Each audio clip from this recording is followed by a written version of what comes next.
Dios les bendiga. Vamos a leer Juan capítulo 3, 10 a 13.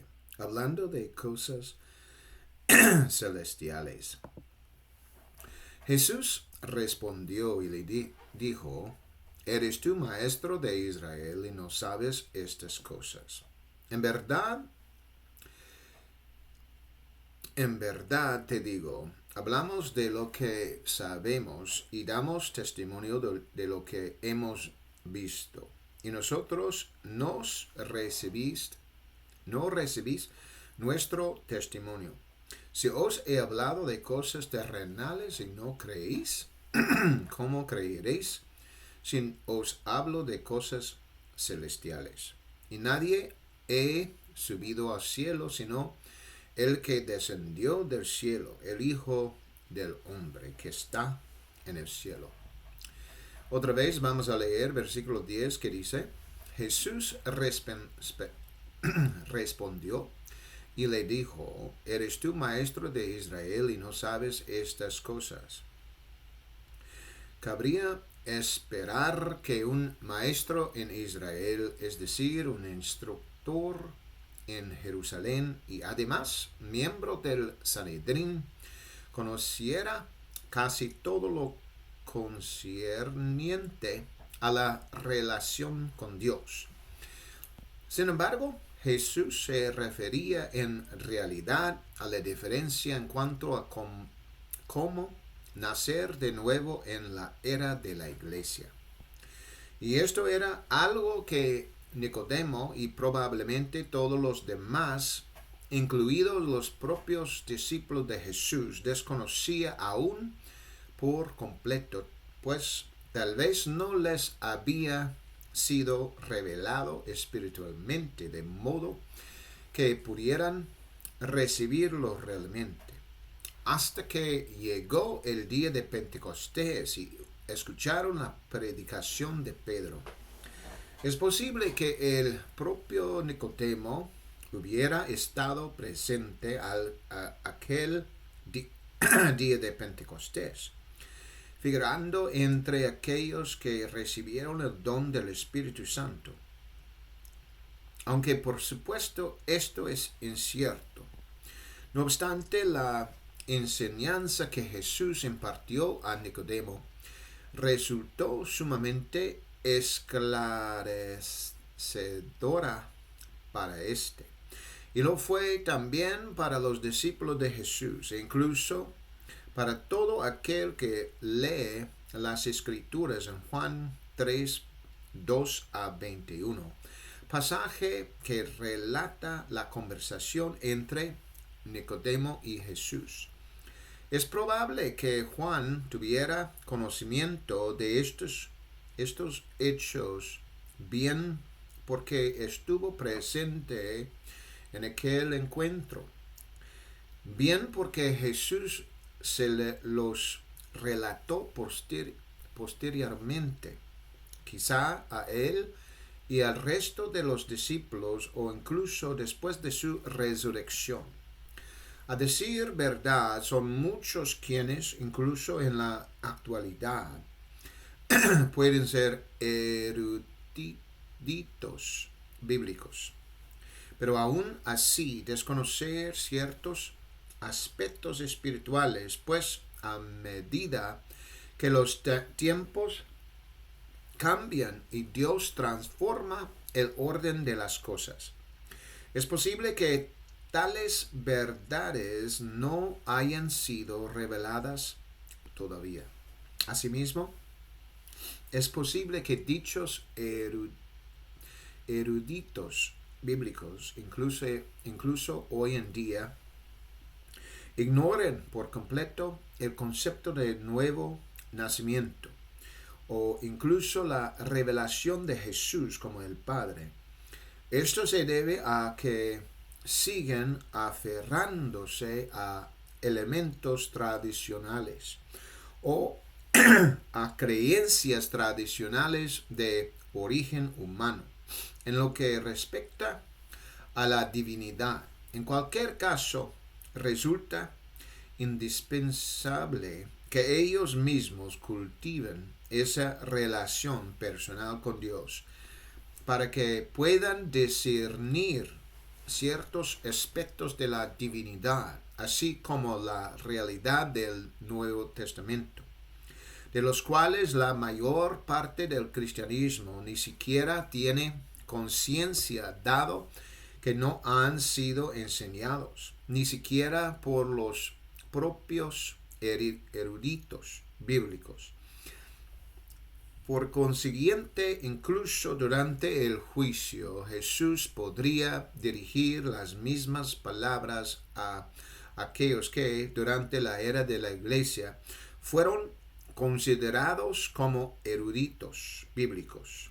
Sin embargo, del mismo modo que Jesús no reveló quién era el Padre, ni siquiera a sus discípulos durante su ministerio, pero sí lo hizo posteriormente, a más tarde al inicio de la era de la Iglesia, revelando a sus discípulos y probablemente también a muchos otros la verdad acerca de quién es Él, Dios Padre revelado en carne, y que dicha revelación es indispensable para la era de la Iglesia.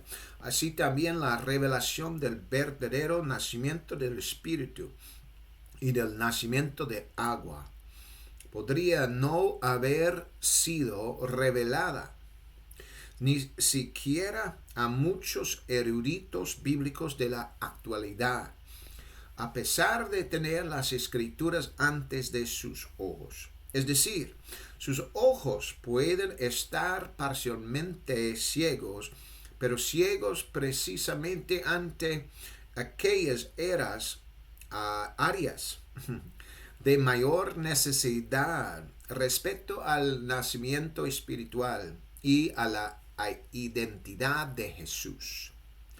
Versículo 11 dice: de cierto te digo, lo que sabemos hablamos, y lo que hemos visto testificamos, y no recibéis nuestro testimonio.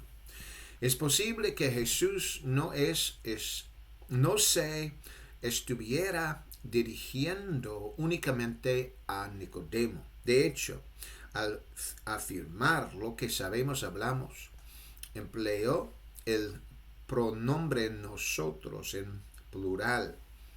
Por consiguiente, es probable que Jesús se refiriera a sus discípulos, pero también a aquellos que más adelante, incluyendo a quienes habrían de experimentar el nuevo nacimiento, predicarían la verdad acerca de quién es Él. Y al considerar esto desde la perspectiva de Nicodemo, quien era un erudito bíblico, un maestro y miembro del Sanedrín, y teniendo en cuenta que Jesús le señaló que a pesar de su condición desconocía las verdades de las que él hablaba, cabe establecer un paralelismo. Otros eruditos bíblicos, incluso en la actual era de la Iglesia, podrían tampoco aceptar nuestro testimonio. Esto cobra sentido si observamos Hechos 1:8, que dice: pero recibiréis poder cuando haya venido sobre vosotros el Espíritu Santo, y me seréis testigos en Jerusalén, en toda Judea, en Samaria y hasta lo último de la tierra. Este versículo alude a aquellos que han recibido el don del Espíritu Santo y se convierten por ello en testigos de Jesús. Sin embargo, Jesús indicó que Nicodemo y quienes son como él, eruditos bíblicos en su tiempo, podrían no aceptar el testimonio acerca de Jesús. En su lugar, mantendrían una concepción errónea de la deidad, una que no se ajusta al testimonio de Jesús como la deidad misma. Y aun cuando Él nosotros abarca a todos aquellos que dan testimonio de Jesús. Tales personas no aceptan dicho testimonio como válido y persisten en sus concepciones tradicionales acerca de la deidad. Cuando Jesús dijo, hablamos de lo que sabemos, se refería al hecho de que el conocimiento que proviene de Dios ha llegado a aquellos que creen en Él, o al menos se refería a un momento futuro respecto al instante en que hablaba con Nicodemo, el momento en que daría comienzo la era de la iglesia, que sería cuando los discípulos y seguidores de Jesús llegarían a saber mucho más acerca de quién es Jesús y del mensaje del Evangelio para dicha era. Por consiguiente, al recibir la revelación de quién es Jesús, dicha revelación implica que quienes la reciben la conocen y dan testimonio de ella, lo cual significa que aquellos que han recibido la revelación la ven.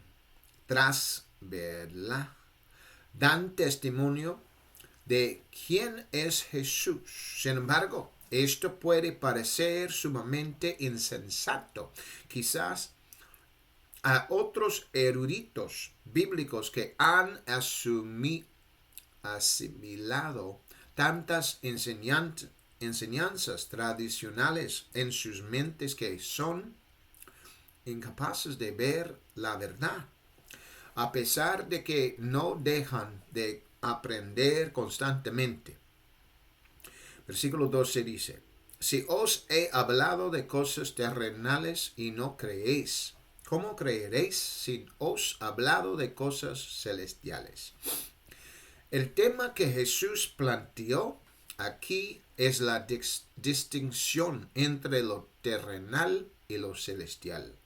Al hablar de cosas terrenales, se dirigía a aquellos que tal vez no poseían una comprensión muy profunda de las cosas recónditas de Dios. Sin embargo, en sus enseñanzas, Jesús podría haber abordado tanto las cosas terrenales como las celestiales. El apóstol Juan, al escribir el libro del Apocalipsis, abarcó muchos acontecimientos que tendrían lugar en los cielos. Aquellas cosas que quedaron escritas fueron redactadas por Juan. Podríamos decir básicamente hacia el final de la lluvia temprana, pues dicha lluvia temprana ya había sido derramada. Así pues, le fueron mostradas al apóstol Juan las realidades celestiales, los sucesos que acontecían en aquel momento y los eventos que, tal como está escrito, ocurrirían en un futuro cercano, describiendo incluso los acontecimientos del final de la era de la iglesia, durante el periodo de la gran tribulación y posteriormente, hasta llegar a la creación de un cielo nuevo y una tierra nueva. No obstante, todo ello le fue entregado al apóstol Juan, un compendio sintético de lo que habría de suceder muchos años más tarde, de manera muy similar a como al profeta Daniel en el Antiguo Testamento se le mostraron los acontecimientos que sobrevendrían en un futuro cercano al pueblo de Israel, así como los sucesos mundiales relacionados con los reinos de la tierra y su eventual fin. Así también el apóstol Juan escribe, aunque en lugar de centrarse en lo físico, describe más bien las realidades espirituales que se desarrollan en los cielos y cómo estas realidades celestiales habrían de manifestarse y repercutir en la tierra. Por consiguiente, esto se asemeja al inicio de la iglesia, fundamentada en una enseñanza que formaba parte del nuevo pacto y destinada a un pueblo nuevo. Personas de toda nación que habrían de experimentar el Nuevo Testamento, nuevo nacimiento. Sin embargo, más adelante la nación de Israel entraría en el tiempo de la diáspora, la disposición de su propia tierra, y su pueblo sería dispersado hacia otras regiones, incluso a lugares remotos, hasta que llegara el fin de la era de los gentiles o era de la iglesia. Es entonces cuando Juan hacía el final del libro del Apocalipsis. Parece llegar a una conclusión definitiva respecto a estos eventos. Una conclusión que, si bien él mismo tal vez no llegó a comprender, plenamente dejó revelada y plasmada por escrito. Todo se volvería más claro y las revelaciones llegarían al pueblo de Dios en el momento oportuno en que las cosas habrían de cumplirse. Versículo 13 dice, y nadie ha subido al cielo, sino el que descendió del cielo, el Hijo del Hombre que está en el cielo. La nueva traducción viviente plantea que el único que ascendió al cielo y regresó es aquel que está en el cielo, o como lo expresa el Weymouth Nuevo Testamento, aquel que tiene su hogar en el cielo. Al hablar de hombres que han ascendido al cielo, encontramos a dos en el Antiguo Testamento, Enoc y Elías. La pregunta que podría surgir es, ¿por qué permitió Dios que ellos ascendieron al cielo sin haber pasado por la muerte? Ha ascendido a alguien que de manera similar en el Nuevo Testamento o durante la era de la iglesia. Estos dos hombres, Enoc y Elías, entraron en el cielo sirviendo como figuras o tipos de la iglesia en su totalidad, la cual ascenderá al cielo. Esto se refiere a aquellos que están vivos durante el tiempo del fin de la era de la iglesia. Cuando suene la trompeta, los muertos en Cristo resucitarán, y aquellos que estén vivos y permanezcan serán arrebatados junto con ellos en las nubes. De este modo serán raptados o ascenderán a las nubes para ir a estar con el Señor Jesús para siempre. Por lo tanto, aquel que descendió del cielo fue el mismo que ascendió al cielo. Sin embargo, ningún hombre ha realizado tal hazaña, salvó únicamente el Señor Jesús. Cuando se hace referencia a su descenso del cielo, se alude al Señor proveniente del cielo, aquel que habita en el cielo, que es eterno e invisible, el único Dios sabio.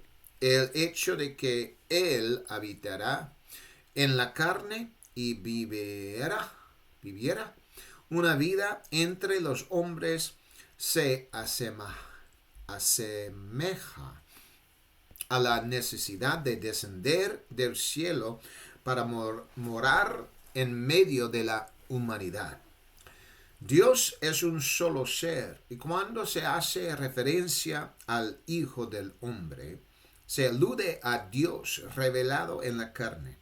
No obstante, y al mismo tiempo, el Hijo del Hombre fue revelado de esa manera, muy probablemente incluso mientras se encontraba en el cielo, pues aquel que se apareció a Abraham e incluso a Moisés era Dios mismo, pero manifestado bajo la forma de un hombre.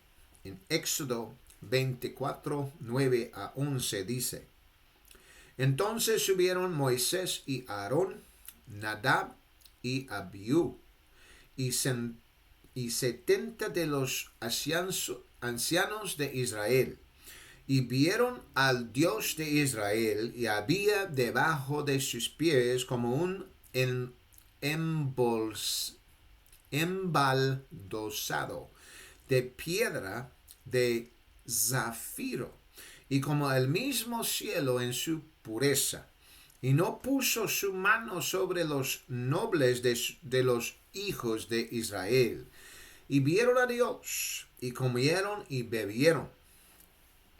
Cuando se afirma que vieron a Dios de Israel y que había algo bajo sus pies, esto significa entonces que Dios se les apareció en forma de hombre, semejante, por así decirlo, al Hijo del Hombre, es decir, a Jesús tal como era cuando vivió esta vida terrenal siendo adulto. Así pues, en el cielo Dios podría aparecerse exactamente de esa misma manera, incluso antes de revelarse a la humanidad en forma humana, nacido de una virgen y viviendo entre los hombres. ¿Por qué entonces dice la Biblia que Dios es invisible? Las ocasiones en que Dios se aparece a los hombres para que éstos lo vean en una forma visible corresponden a una forma que Dios mismo adopta para que la humanidad pueda verlo y hablar con él. Sin embargo, cuando la Biblia hace referencia al hecho de que Dios es invisible, se refiere a que su verdadera esencia no puede ser vista.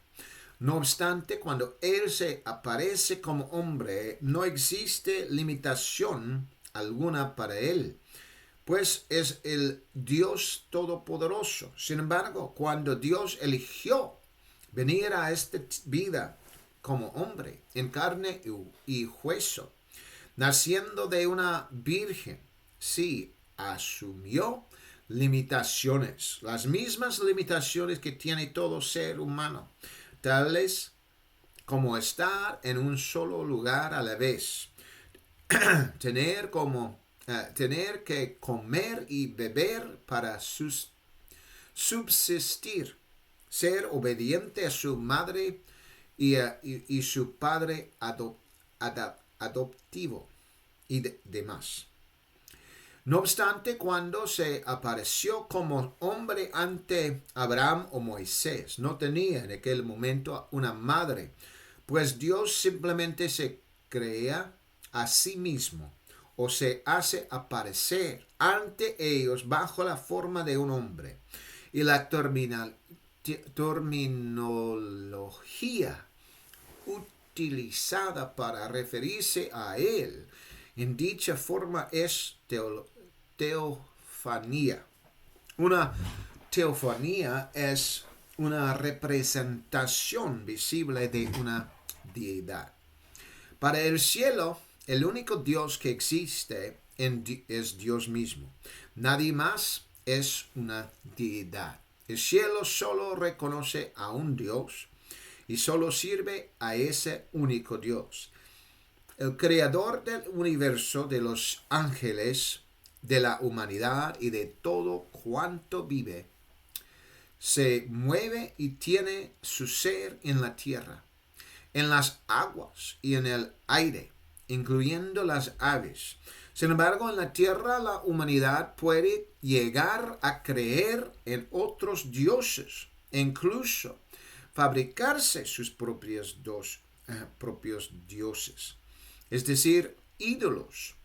Pero estos están hechos únicamente de la sustancia de la tierra, la misma que Dios creó desde el cielo. Así pues, resulta sumamente humillante utilizar lo que Dios creó para fabricar otros dioses o ídolos a los cuales adorar, ídolos que no pueden moverse, que carecen de voz y que son incapaces de hacer nada, ni siquiera comer o hablar.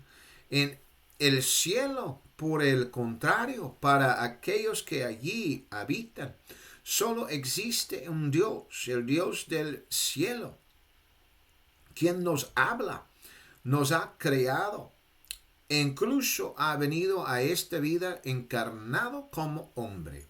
Sin embargo, aún así, la humanidad, haciendo uso de la libertad de elección que Dios le ha concedido, opta incluso por no creer en Dios, o al menos así lo hacen muchos hombres, o bien siguen un camino falso hacia Dios, cuando en realidad necesitan el único camino verdadero para llegar a Él, aquel que pasa por Jesucristo y solo por Él, para alcanzar al Padre, lo cual significa recibir el Espíritu Santo y ver a Jesús como el Padre mismo.